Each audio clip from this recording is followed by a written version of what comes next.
Hi everyone, Coach Windows here, welcome back. Today I'm going to dive into a model that I've created around the 3 zones, emotional zones I find a lot of my clients in, and how I've tried to break these up to help people understand where they might be. So let's jump in. 3 states of emotional flow. The most important part of the model is how you're feeling all the time. When you're not feeling so good, I've talked about, got that emotional guidance system telling me something's off. Let's think about what might that be. It might be that in this model, you're feeling a little bit detached from life. Something's gone wrong, you've had a poor score, something has gone, poor test. Things didn't go the way expected, so you just detach and think, right, I'm giving up, this is not working, I'm gonna close off to the world, I'm gonna stop trying, this is not worth it anymore, no one seems to care. The other end of the scale, when I'm out of alignment and not feeling too good, is, I'm freaking out, I'm micromanaging myself, I'm overthinking everything. The fear of, if this doesn't work out for me, I'm gonna be a nobody, no one's gonna like me. And the third part, I love this turbulence. If you ever caught an aeroplane, you're up in midair, you can feel like that plane starts to wobble, bang, it really shakes you, you get a real fright, like, oh my gosh. And I think that's where sometimes when we're overthinking things, that turbulence creeps into our body and we're really stuck. But if we dive into the bit that says, okay, well, they're not exactly where I would like to be, if I can get into the zone, you've heard flow state, being in the zone, just feeling really present. I'm in alignment with my best self and what I want. I'm tuned in, I'm tapped in, and I'm turned on.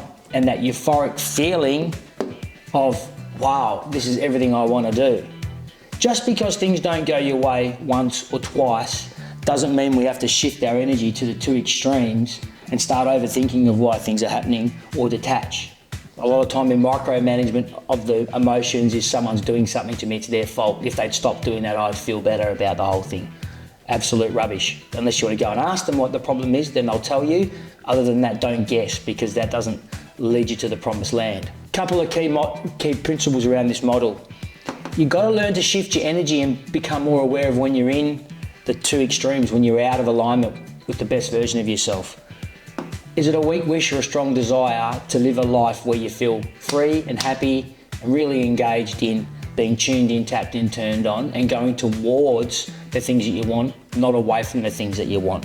And the last one, your brain's guessing, okay? So sitting out here will be your brain freaking out. It lies to you sometimes.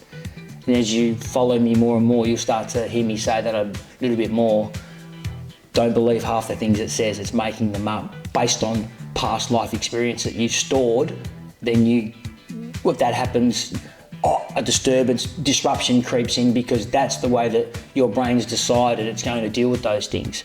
You've got to strip that back a little bit and start to understand what does good look like for you. One of the last videos I did, right mind, wrong mind, about selecting a red ball or a blue ball from a jar, is exactly what this model sort of takes that next step of, is I'm thinking a thought, but now I'm feeling the back end of that thought, and which one of these areas is that taking me into?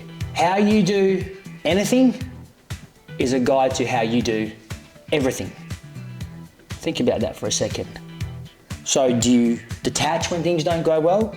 Do you overthink when things don't go so well? Or are you more chuffed with yourself that you're starting to sit inside this zone and go, you know what, I can feel when I'm in the outer extremities, but I'm prepared to shift my energy, take a different thought, more positive approach, take a growth mindset, bit of grit, and start feeling my way through life rather than thinking my way through life.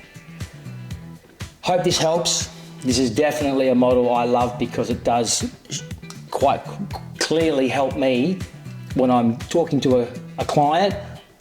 I'll ask a couple of questions and we can quickly figure out where they're at. So an opportunity for you, if you're feeling a bit stressed or anxious, or you see someone else who's struggling a little bit, maybe you can think about this little model and what conversation could you have around asking some questions around which emotional state are they in.